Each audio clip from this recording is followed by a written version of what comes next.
We are back with another triathlon podcast brought to you by Mana Apparel, and it all went down this weekend. We had the Ironman 70.3 World Championships, the last race in a very long but quite an epic season this year. We have not been short on pro racing, so we will dive into everything that went on this weekend. We'll have our usual social media, what the F, and a little bit of triathlon tea. And then we'll also break down what the rankings look like from the Ironman Pro Series after this weekend's race.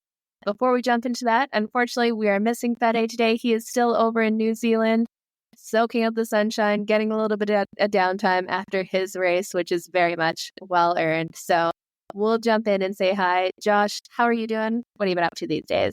Doing great. It was fun watching Fede come back and finally have a good race and put together a swim bike run that we know he could do. So I'm sure he's looking forward to next season, but kudos to Fede, and I reach out, give him congrats. If you are attached to him on social media, reach out to him, and anyone that you know that raced this weekend. It was crazy looking at the times that the age groupers were throwing up. I was like, this is what a 70.3 world is supposed to be like. I mean, it was like the amount of sub fives and where you fell if you went above 5 hours. It was like you weren't even top 100 in your age group.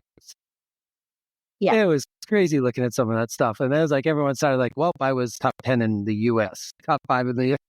And you start to qualifiers in there. You're like, yeah, exactly. But it was a great week last week for me training wise. Did a lot of started running, walking again, protocol and preparation to do some runs at Peloton in New York this weekend, and had an awesome weekend. We had a 75-minute ride to kick it off with 39 people in the studio that I had all organized, and most of them being there for the first time, and just really awesome vibes like we talked about last week with the whole community being there and everyone just loving it. Awesome music, awesome shout outs from Matt Wilpers, and then hopped right into a class with Bex Gentry, who's the instructor who just finished the Great World Race, the 7 marathons in 7 continents, 7 days. So she had a 60-minute run that we did, and I had organized a group of 16 people to do that run with her as well. And everyone in that class had finished a marathon this year or this fall, pretty much.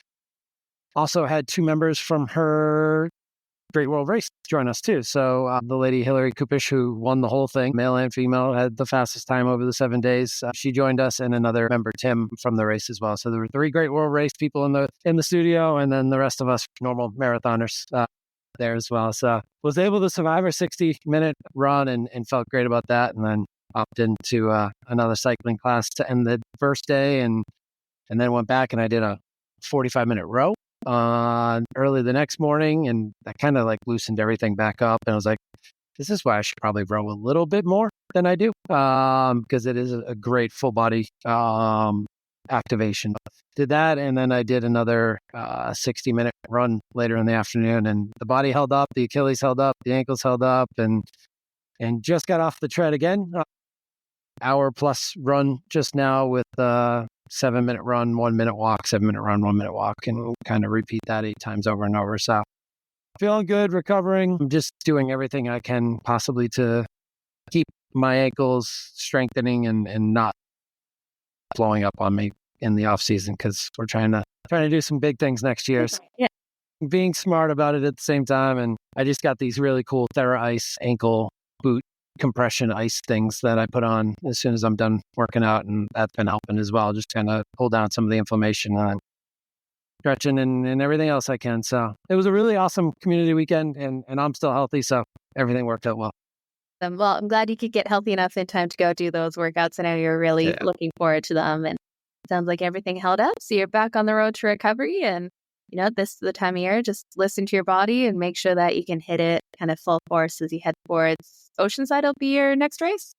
That's the plan. We got to figure that one out. So that's the next thing. Right now, Oregon's the first one on my calendar officially. So I got to figure out Oceanside. We'll talk to the team about that and what the plans are with Mana and our team event and some of the partners that we might have there, and whether or not we do our live podcast there too. So yeah, I was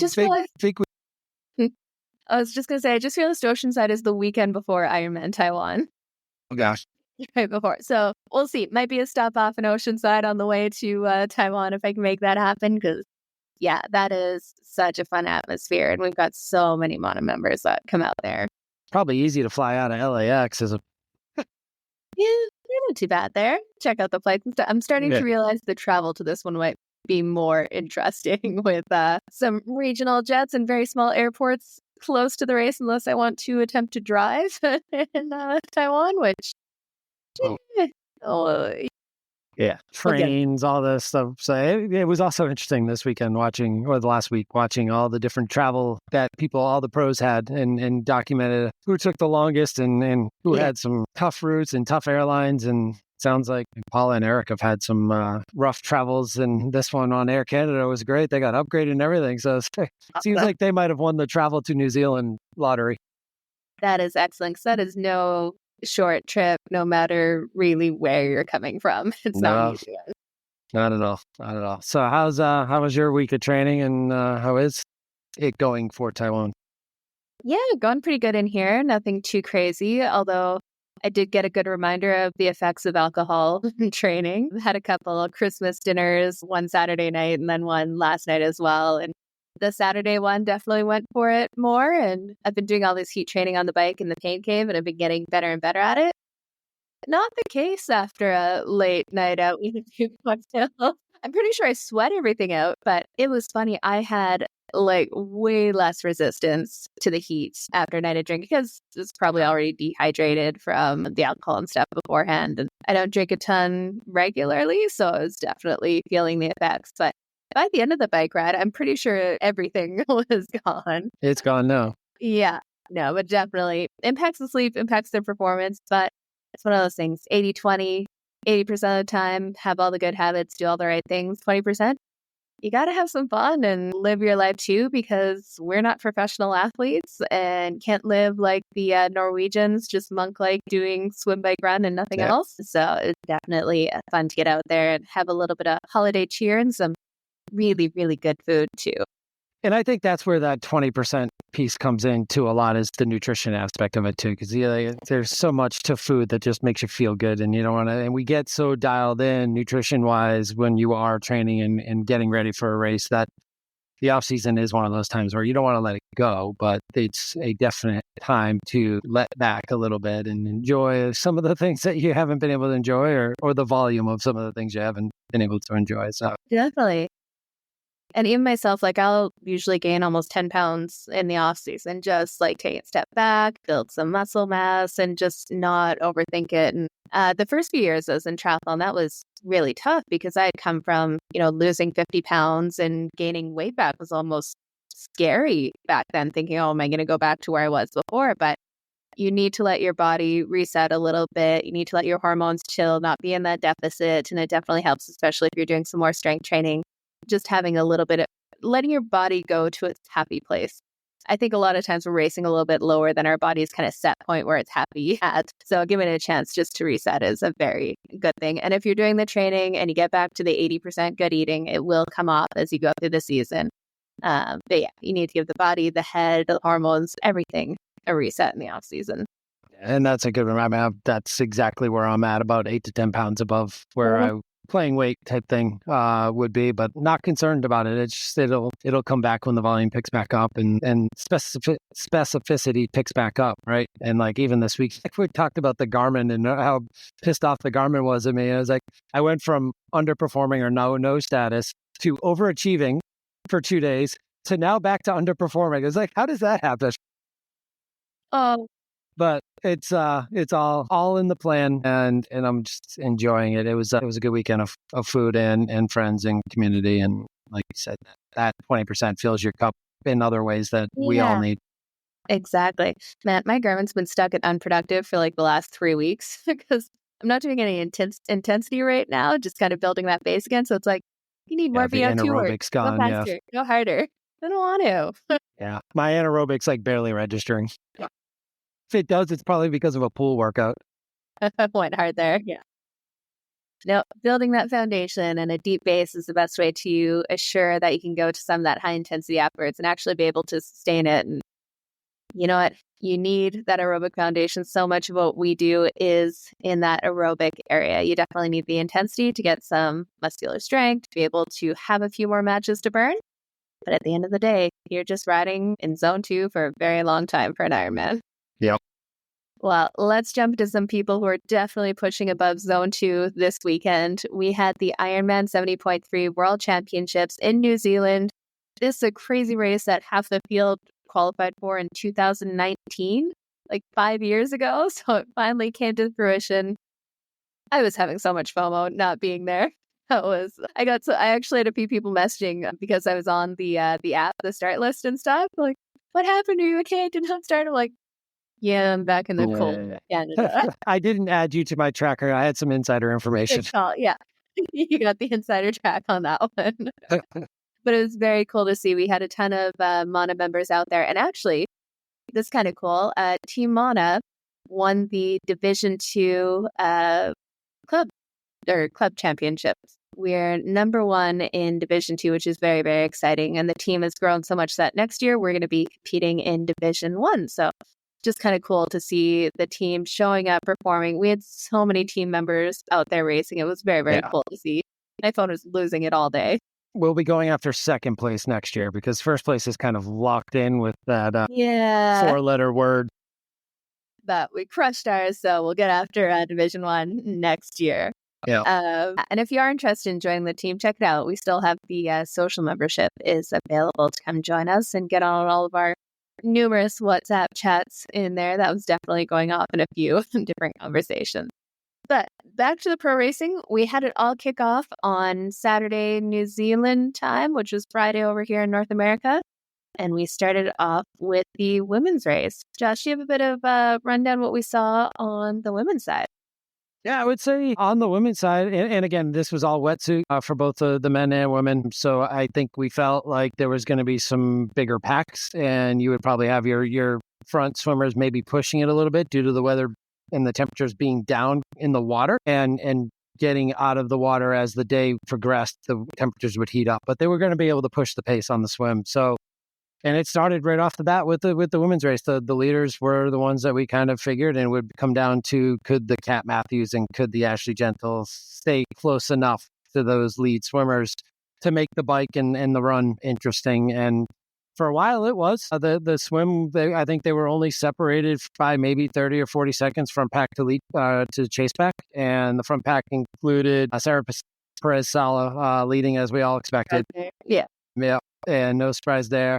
Carolyn Pohle, who was still in that lead pack, even though she had to stop and backstroke for a little bit. And looks like she might have had like a panic attack of some sort or something went wrong where she had to flip over, but was still able to pull it together and stay with the lead pack. Taylor Knibb had a little struggle coming in, but she was right there in like 4th or 5th position coming out of the water, along with Imogen and Julie Derron.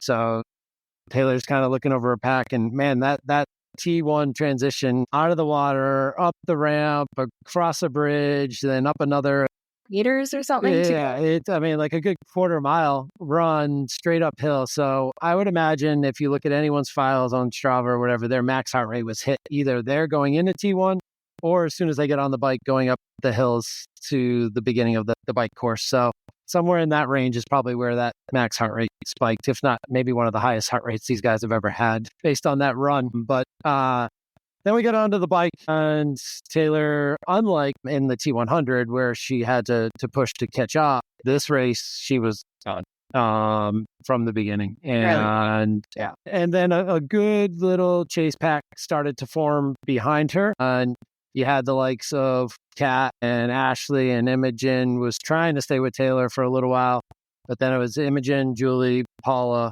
all in that type of a chase pack and trying to keep the damage. And you could see on the hills on the way out that the gap didn't grow too much, and they were kind of keeping Taylor somewhat close. And it was almost like there was a strategy behind it. As soon as they almost crested that last climb, a little before that last climb, Taylor upped the wattage and really pushed the pace coming home. And what was maybe a 2 or 3 minute gap really grew to 5+ minutes on most of them. And even when Imogen was kind of holding on to her, as soon as she dropped a little bit and lost that draft zone, just snapped. She's right. I mean, right back to the chase pack is where you need to go. So Taylor had a plan. She stuck to it, and it clearly worked, would be my guess. And she had one of her biggest gaps yet in a field like that to come in with that run gap. She was in really good shape. We all know there's still 13 miles to go, but everyone felt pretty confident about that. And then it came down to where's the podium going to come from? And could Ash and Kat and Imogen and Julie have a run battle, and could Imogen hold off? You could see her starting to struggle pretty early. And we know she's not as known for her run as the other ladies are. So it was interesting to see if she could hold on, and she wasn't able to get onto the podium again. But man, Kat had one heck of a run and really pushed for it, because look, she had $200,000 wrapped up. It was done. All she had to do was walk or jog that to get the 200,000, but she walked away with an extra $45,000 by throwing down a 1:15:34 half marathon and outrunning the likes of Ashleigh Gentle and Julie Derron and pretty much all but one other lady, I think. Yeah. She outran. So she had the second fastest run split on the day. After the season, she just had unbelievable finish for Kat, and you could just see the joy in her face, and it ended up being pretty much what we expected it to be. Taylor Knibb ran away with it and looked like she pushed herself to the limit too. And no slamming of the tape yet, but she definitely seemed content and happy with the work that she did for this race. And then followed by Kat. Ashleigh Gentle ran her way up to third, passing Imogen. Imogen did hold on to fourth, holding off Julie Derron, who was coming not as good of a run as we would expect out of some of the recent performances from Julie Derron. I think just trying to keep up with Taylor and push the bill kind of caught a little bit. And we had some great performances. Paula Findlay, again, 5th, 6th is kind of where she's been. But I think this 6th place finish in the Worlds had a lot more clout. And she really did work hard to stay in that bike pack and hold off on the run. And Ellie Salthouse with her best performance in a 70.3 World. She's been around for a while, and she ran herself up to 7th. And Carolyn Pohle, 8th place. Tamara Jewett, 9th, which is a great finish to her really rough season. Yeah. For her to finish a race, she's had a lot of DNFs, unfortunately. So she was able to hold on mentally and stay in it and let her legs do the job on the run and ran her way into a top 10 in 70.3 Worlds and Grace Stack, who's just kind of been there all year, rounded up top 10. Yeah, it was, such a good race to watch in there too. Like Taylor Knibb, she was steadily putting time into people as she went along, which is no big surprise.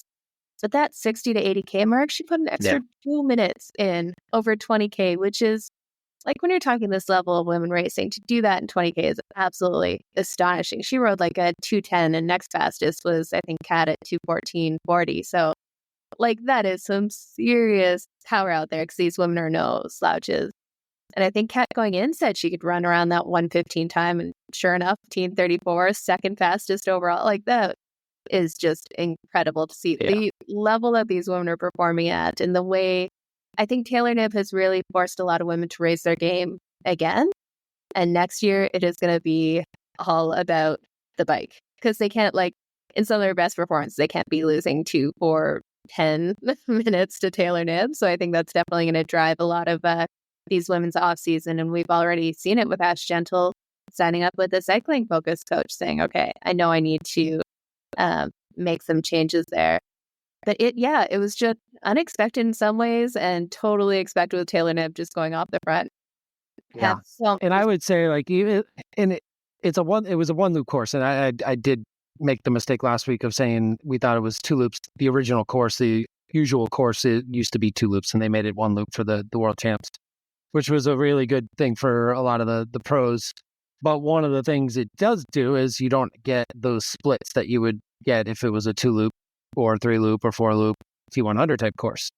I think that helps so much. Taylor's out there on her own, and they had a game plan. Clearly, that game plan was if you can break the elastic and get to that last climb, that's where you got to go. And in those flats going into that last climb, it was gone. And these guys are working in a group of 5 or 6. So they should be able to hold time or make up time, right? That's what aerodynamics is all about. That's why you run in a train, and they were doing it legally. I thought the drafting was not so bad in this. There were a couple instances where people had to pull up and you could see them, but I think for the most part, there weren't too many penalties that played a factor. There were definitely a few that hurt some of the pros, but for the most part, it didn't change the front of the game.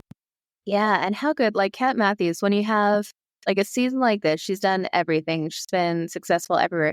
Chasing down Taylor to just over a minute deficit, like that is insane. From over 5 minutes, I think, coming off the bike, like Yeah. that is seriously impressive. Not to just, you could just take the 200,000, call it a day, be good kind of thing, but still having that competitive mindset of, no, I still, even though it's been a long season, I'm going to go for everything is so cool to see. And Yeah, I wonder because she knew too that Taylor could bust. I mean, that temperature started to warm up, right? And the humidity was there.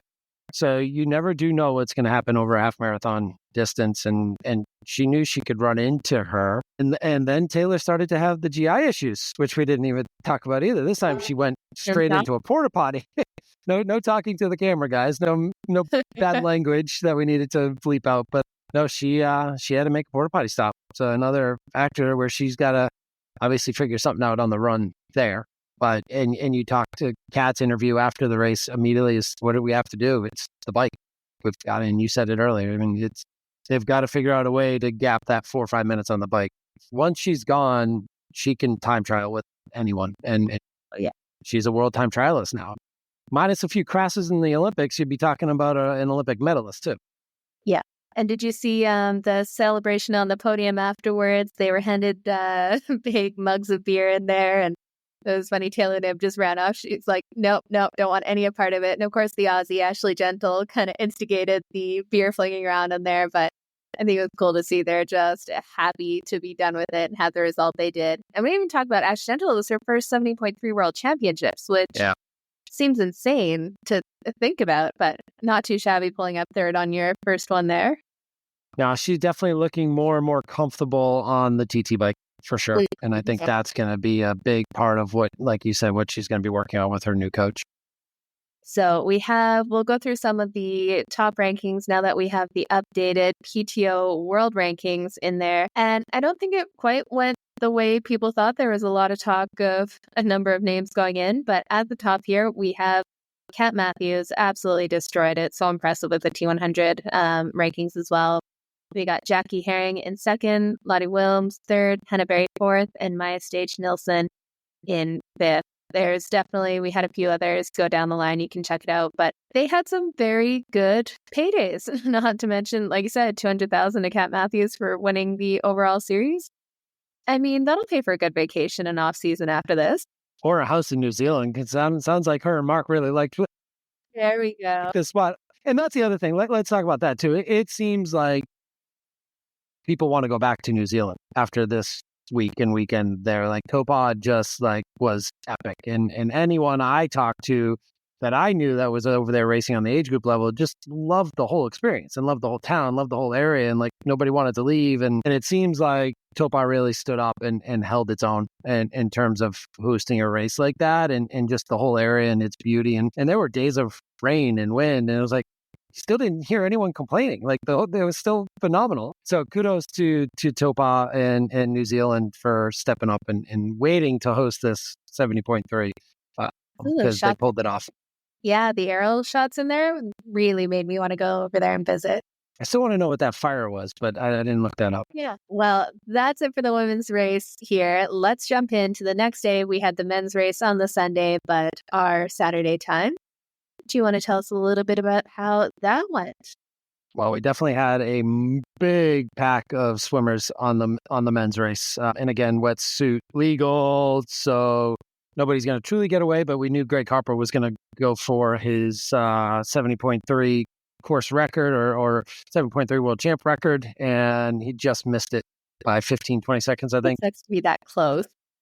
I mean, to be that close after that kind of an effort and then know that you're going to like practically jog into T1 and let everyone go flying by you. But he still finished 32nd on the day, but he had a 21:48, and that wasn't good enough for the record. But the chase pack was somewhere in the 22 to 22:30 range with Leo Berger, Dubrick, Yelly was there, Hayden was there. So there wasn't a huge gap with some of the guys. Like, what kind of swim was Hayden going to have? What kind of swim was Leo going to have? And those guys were all right there. It was on. And there was a good train of 8 or 9 of them for most of the bike ride. And they started taking a little bit of turns towards the front as there became some gaps in that, but the train really never really broke. And Hayden did push away a little bit coming into T2.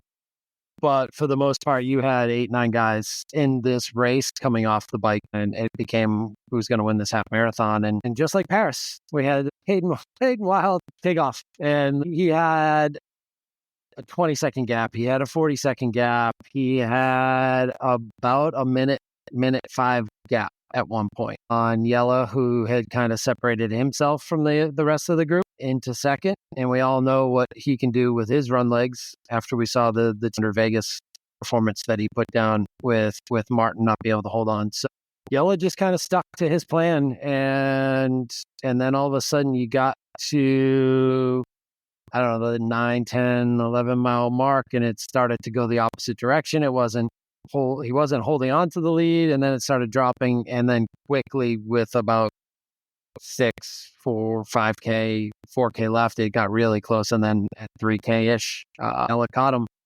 And he went by him with no problem, and you could kind of see Hayden's looked almost like that same look he gave to Alex Yee in Boston at the Super Track finish. I was like, really? Again?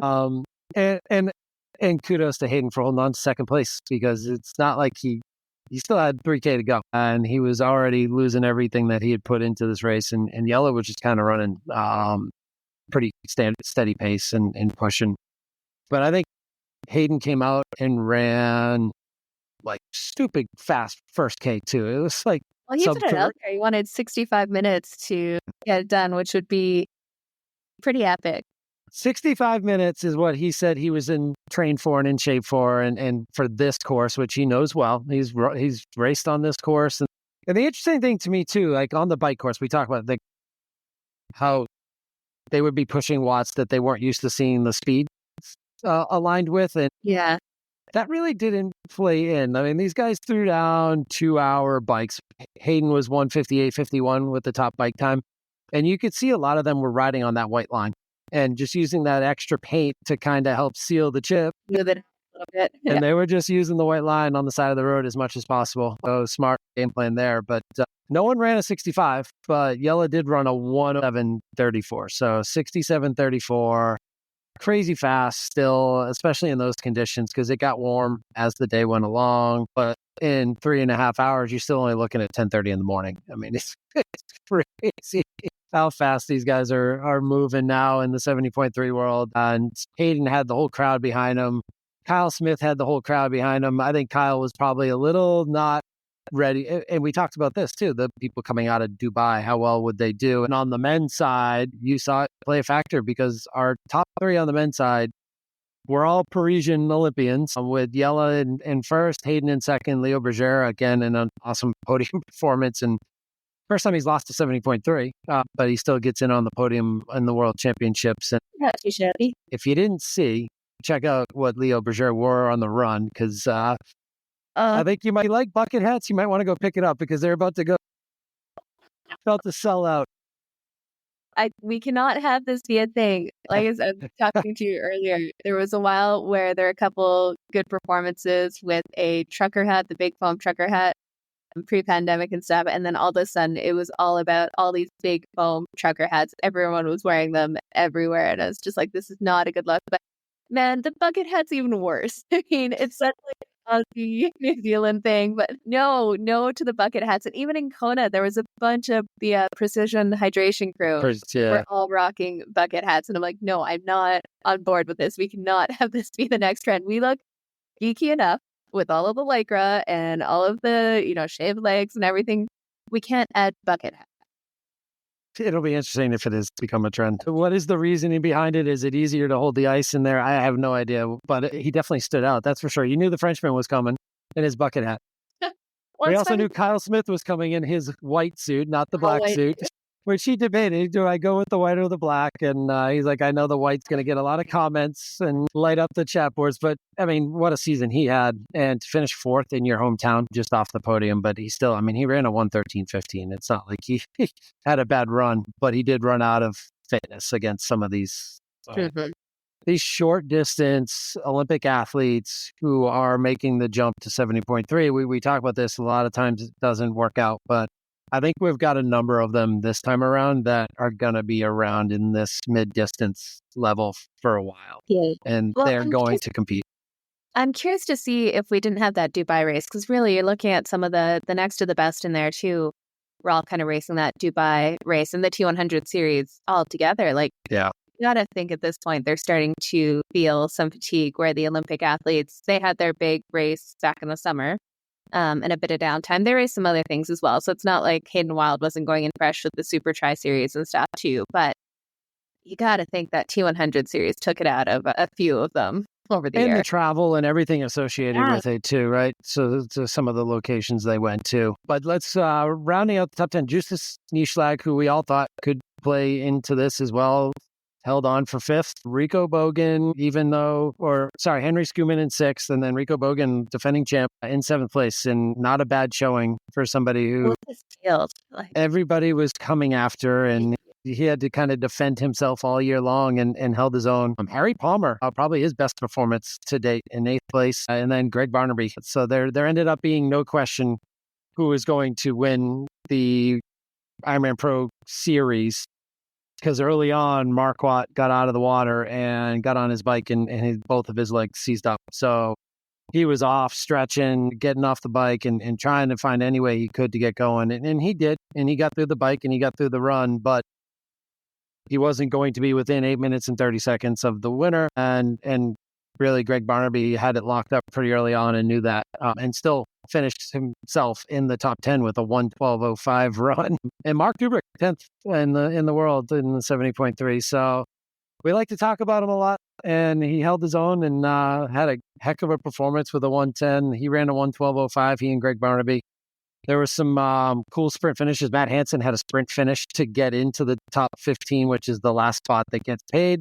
And that held on to, I think he finished fourth or fifth in the overall Pro Series as well. So even though you weren't in the top 10, Matt Hansen with a 4-person sprint finish, pretty cool to see, to get into that final paycheck. Right? Those are the things that they lose sight of on the broadcast. And that stuff matters. Obviously, down to 15, they're getting paid that day. Yeah. And for Matt Hansen too, he's always going to be running from behind somewhere and trying to catch people. He ran a 1:10:17 and finished 15th. So where did he come from? I mean, way back out of the water, way back out of the bikes. Yeah, it would be cool to see that. But the problem is the broadcast is now, by the time these guys are finishing, the broadcast is into the interviews and the award ceremonies. It's tough. Yeah, definitely. I think at one point they cut back to the finish line, and there was Marquardt finally finishing in like 30 something. Yeah, a lot of tough day for Jason West again too. A lot of people thought he was going to have a good day, and Greg Harper, the swim leader, finished in 32nd. So we had a good huge packed field. But Jenna, why don't you run down what ended up happening with the Pro Series and let everyone know how that played out? Yeah, so like I said, we had I think, if anyone bet on Gregory Barnaby winning the Ironman Pro Series at the beginning of the year, I would be absolutely shocked. But we ended up having Gregory Barnaby just showing that consistency and showing up pays off. If you look at, so he ended up winning the Pro Series and getting that $200,000 check. But look at these results in here. Like, he came 9th place at the 70.3 Worlds. He won the Asia Pacific Championships, 6th at the Ironman World Championships, 3rd at the Ironman European Championships in Frankfurt, 8th in Ironman Cairns. So it just goes to show, like, if you have a steady, solid season, you've got a shot at this series, which was kind of cool. And coming off an injury early, like we talked about with the broken rib. So his season didn't even start on time either. So if you're a pro in that situation, and I know there's some battling injuries now, don't let it play into your decisions next year to try and come back too early either. Yeah. No, and then we had, we had Patrick Lange in 2nd, Christian Hogenhaug in 3rd, Matthew Marquardt held on for 4th. That would definitely be some motivation to fight through the pain of the cramping in there. And then Matt Hansen in 5th. Definitely go check out the full series at the Ironman Pro Series. But it was, you know what? It definitely was not expected all around on that top 10. I think, like, we were throwing out names like Joe Skipper in the beginning, or seeing some like Lionel Sanders if he wants to do a few more races. Like, no one would have called this ever. And that makes it a little bit more fun too. Yeah. No, and it gives a lot of people hope, right? Going forward too, I think. And you don't have to be somebody who's winning all these Ironmans to do it. And it adds a whole nother feature. Now, obviously you show up and win a race like this, or like in Kat's, even if Kat didn't have a great season, she still walked away with $45,000 in New Zealand. So, oh wait, by the way, she walked away with $245,000 on the day. And then plus the T100 series in season and that too. So she had quite the year. I think it was somewhere around 453,000 or something like that at the end of the year for her. Yeah. In just checks for finish lines. There'll be a whole lot of sponsor bonuses on that too, which isn't too shabby. You know what I think we kind of see with this though is it two different things, trying to have a win at the Ironman World Championships and competing in any of these series? Because what we're saying, we did not see the winners of the Ironman World Championships. You know, we got Patrick Lang ahead in second, which was good. But I wonder if we'll see that. Like, we haven't had a dominating force in the Ironman series now that everyone's so separated out with the T100 as well. Like, there's so much more racing that no one's as focused, it seems like. So I'm curious to see next year if a few of these athletes, like Kat Matthews, I don't know if she's going to take a T100 contract because she wants that Kona win. And there's only so many shots at Kona, especially right now with it only happening every 2 years. Are we going to see some of these athletes who are at the top level tap out and say, I'm going to focus on Kona. That's going to be my goal. And then we see more of these like A-, B+ kind of pro athletes coming and taking the overall series and going for the money. Yeah, I think this year is going to be very telling, and we've talked about it before, but even more so now with some more information coming out, whereas the T100 contracts are not as valuable as they were the first season. Yeah. We'll definitely that with the what the app kind of breaking down what's happening with the T100 contracts. You're right. It's absolutely going to start to shake things up for sure. But like you said, with the whole Kona aspect of it all, too, is T100 is adding races. They're expecting more races to be done within their contracts. So that eliminates a lot of people from the training that they would want to do for Kona. And I mean, some people are training 9 to 12 months for Kona, let alone just a few month block. And that's something that if you want to win one, what's missing from Kat's resume at this point? Kona. Yeah. An Ironman World Championship. Really, that's about it. And now, obviously, she'd like to win a 70.3 as well, but she just won the Pro Series. So that's done. And second place at 70.3. And I think as long as Taylor Nibb's around, that 70.3 title might be difficult for anyone. And the Ironman is still something that Taylor hasn't been able to show she can figure out, whereas I think Kat is still got an opportunity in this window for the ladies too, because then you're going to be talking about Taylor Nibb and the full distance Ironman. I think this might be the last shot for ladies to still take her down there. Yeah. Well, why don't we roll right into the What the F, because I think that'll continue this conversation in there. So my What the F this week is the top 10 in the T100 series.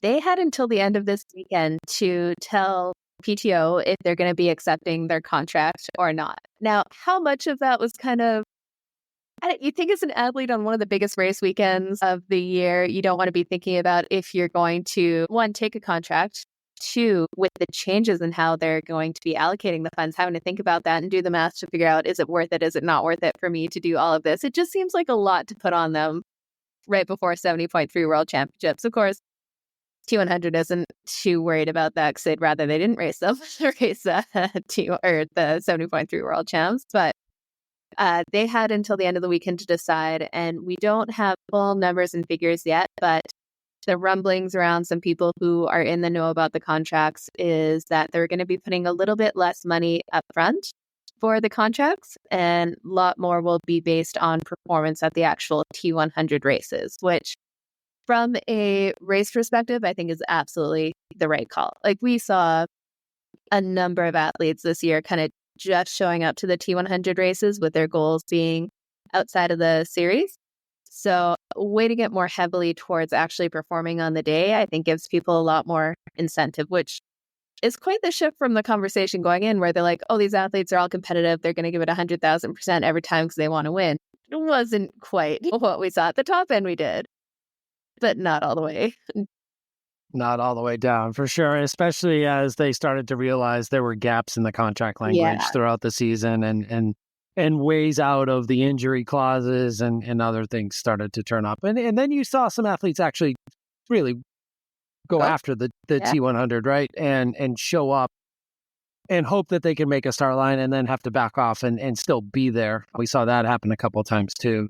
But it will be certainly interesting over the next few weeks as we start to hear who does take those initial 10 contracts first. And then once the final rankings get updated, we'll start to have an idea of who the next slots will go to, because we don't know that. The PTO has not updated their final standings yet based on TOPA. So we'll see how that plays out for 10 through 14 and 10 through 15. Then where do they go? Because we talked about this too, right? Because there's going to be people in the top 10 that don't take contracts. I think we know that for sure.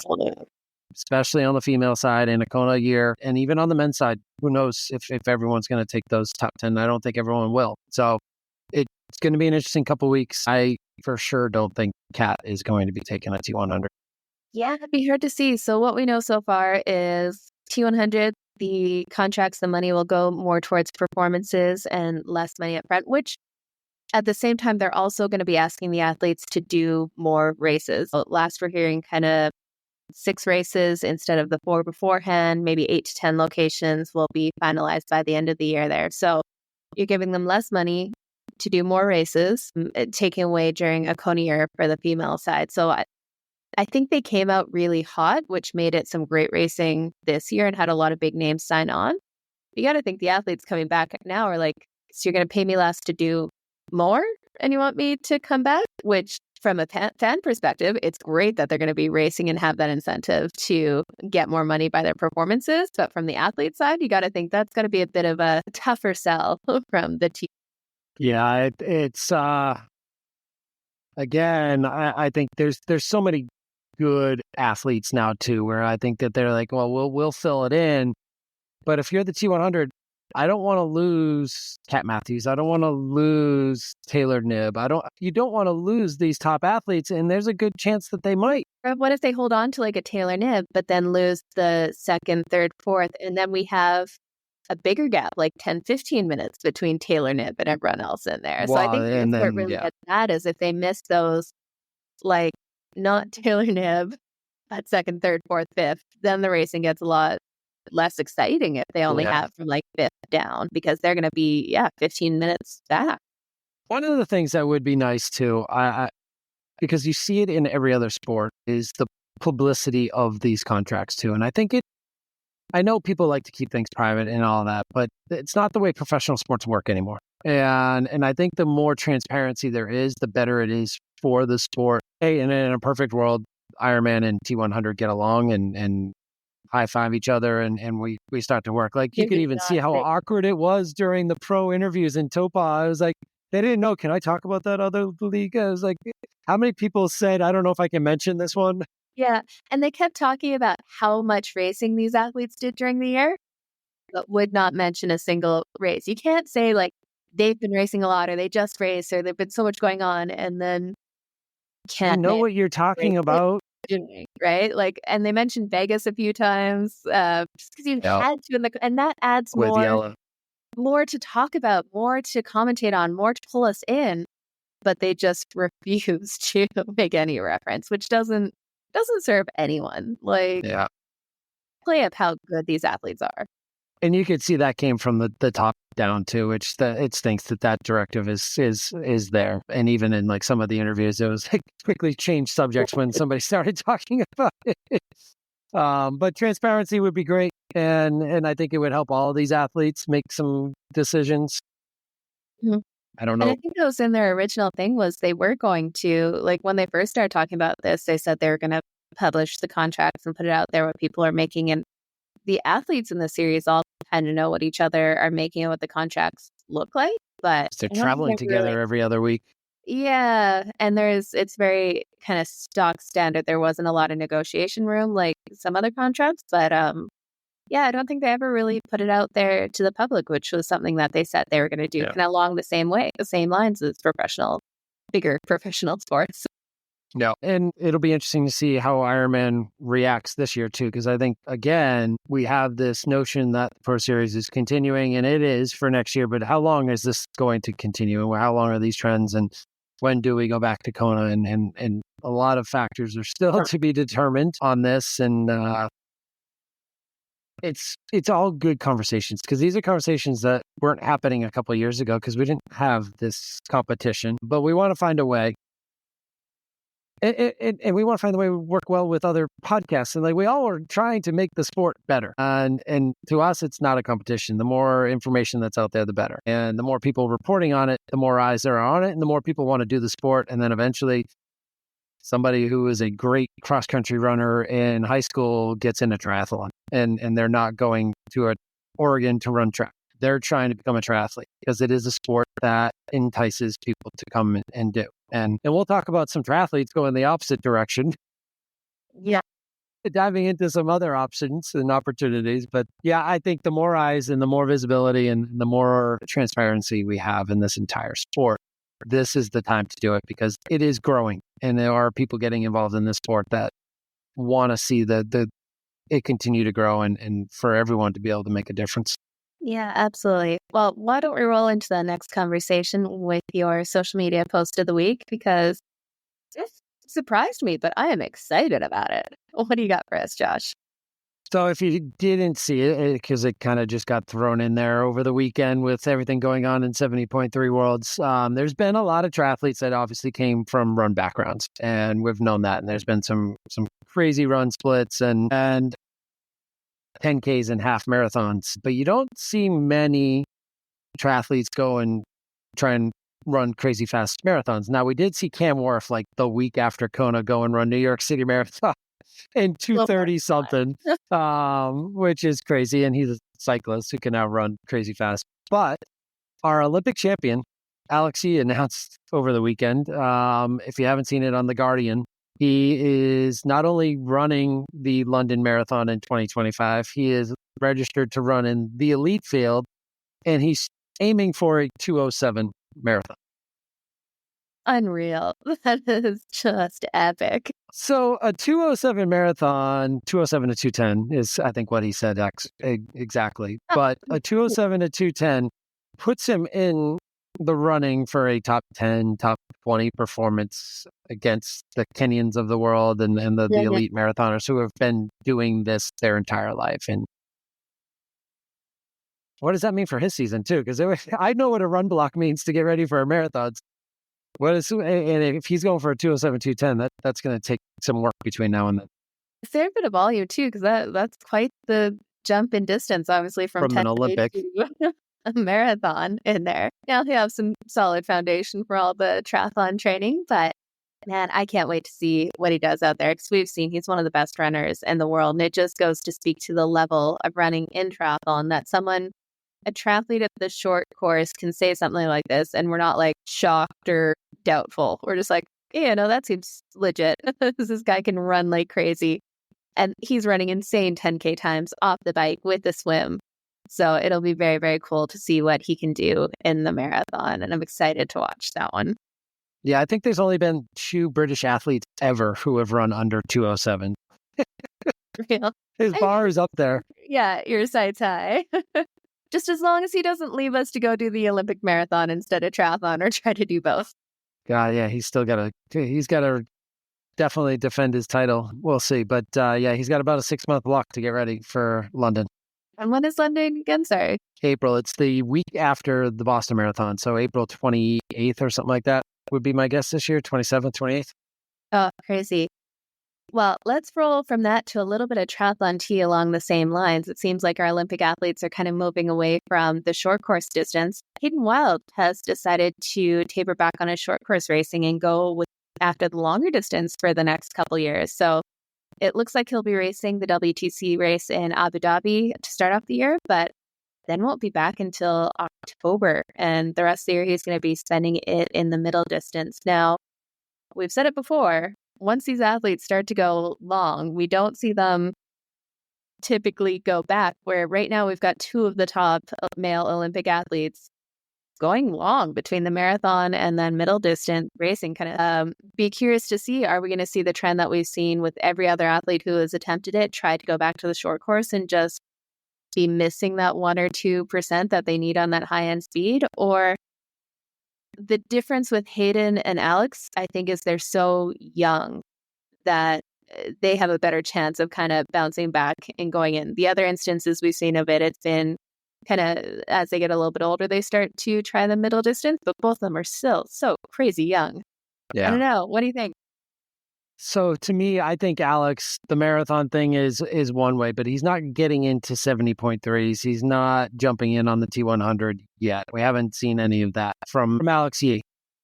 From Hayden, it's just, this has kind of been coming, and he's been dabbling in it for years now. And then to have the performance he had at the World Championships in his home country, okay, this is where I belong and this is fun. And now all my friends are coming with me anyways. And look at this podium. I mean, it's a whole bunch of us short course guys. So for Hayden, I think it's natural. And I think it will be tough to go back because he is going to dive fully into it. I think Alex will do this marathon block, and everything else he's going to be working on is still going to be short course. But I don't know if we've heard anything about him trying to defend his title either and saying that he's definitely going for LA. If there's the one of the two of them, I think Alex E would definitely be able to get back to the short. I think it's going to be hard for Hayden if he goes in on the longer distance and sticks to the 70.3 and then makes a shot at even Kona in the following year. This is the other thing that when you talk about the T100 contracts, the amount of people this weekend at Breakfast with Bob, and all these other interviews that people were doing, the amount of athletes who have never done a full Ironman that said they're going to be doing a full Ironman in 2025 was mind-boggling. Paula Findlay might do a full distance Ironman. Ellie Salthouse might do a full distance, and on and on and on. And these people have never done one before. And they've been in the game for a long time. And now it's like, wait a second. Kona means a lot to our sponsors. Yeah. And the pro series. And if I'm going to contend for, wow, that was a $200,000 check she just walked away with, or 100 plus if I finish in the top 3 because I did 2 or 3 Ironmans, well, I can't just let that go. This is an opportunity that I'm saying, why not? And we all know if you can compete at the 70.3 distance at that elite level, you can step up and make an attempt at competing at the next level as well. No, absolutely. It's going to be interesting. And if you're a short course Olympic distance athlete, and the first half of the season is the time to go after it. See a bunch of athletes trying different things. And, it's the farthest out from the next Olympics. So everyone's kind of having some fun. So I think we're going to see some very different results at the top next year in WTCS, which makes it kind of fun too, to see who are the next up and comers. Who are we going to actually see be firing when it comes to 2028 and time to be back for those Olympic medals. And early season too. It's so you just had a very long season, probably the longest season in history, ending on December 14th, 13th, and now they've got to bounce back for races in March and April, some of them.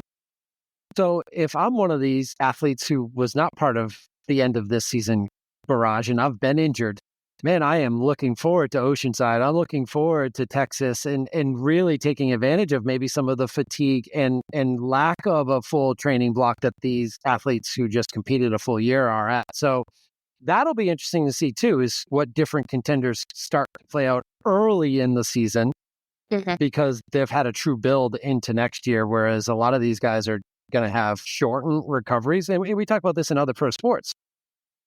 Years and years and years of going to championships starts to add up because you have less and less of an off season. So we're going to start to see that as we have pro series seasons and T100 and seasons start to impact the following year. And I just listened to Fenella's latest YouTube and her decision not to go to 70.3 Worlds was due in large back to, it would have put her back again. She would have been able to complete it just like she did Nice, but she probably would have come out of it with another re-injury and it would have set her back chasing the next season. And instead of resetting the bar completely, and going into a full rehab and full build and focusing on next year as a whole, as opposed to a shortened season over and over and over again. So I think you're going to start seeing a lot of athletes take that approach as well. Yeah, absolutely. And then the last little bit of triathlon tea here, we've all been kind of following along with the rumors with the Norwegians and their coach. We saw an interview with GTN with Olaf, and it sounds like he's not coaching them directly, but he's still an advisor on board. So they're all still friends in there, but he's definitely going to be busy with his new role. He'll be checking in on Training Peaks is what it sounds like. I think that's about it. Yeah, just not checking in on their ears. Yeah. A little bit of a difference, got family and everything too. And he's got this new job in the cycling world. So it sounds like he'll be kind of advising and peeking in here and there. And they're going to be a little bit more self-coached from the things they've learned over the years. And it sounds like they have some strong opinions on what worked and what didn't work going into the Olympics. So you're curious to see what happens as they go through it. Hopefully they're not like most A-type triathletes who, once they're kind of off the leash and coaching themselves, go too hard all the time, too much kind of thing. But they definitely have the knowledge base to hopefully not do that and get burnt out. Yeah, they've got the knowledge base. They've got the database of information that has been built up in the mountains and in Bergen. So I think they'll be okay. And they'll have the advisement of Olaf as much as they want it. It will certainly be interesting. Hopefully they're already getting ready for Kona in a couple of years. We'll see. There's nothing better than having more elite athletes competing at the top level. And nobody wants to see one or two people running away with a race. And the more elite level athletes we have, however they train, however they get there, just get there and compete. But the back and forth, again, we'll see. Because I don't think Christian's given up on 2028. But that's going to be coming off another Kona block. So does 18 months leave him enough time? So, well, there's definitely lots of fun ahead, and we are going to look forward to the next season and finding out hopefully soon who will be in the T100 series next year, because I think that's going to make an impact on what next year's racing looks like. But for tonight, I think we'll call it there, and we will be back next week. And if you want to send in some questions for the coaches, since we're going to have less racing here, we want to dive into those a little bit more. So shoot them over to us on Instagram at Another Triathlon Podcast, or you can send them to any of the hosts here, myself, Josh, or Fede, and we will definitely get on top of those.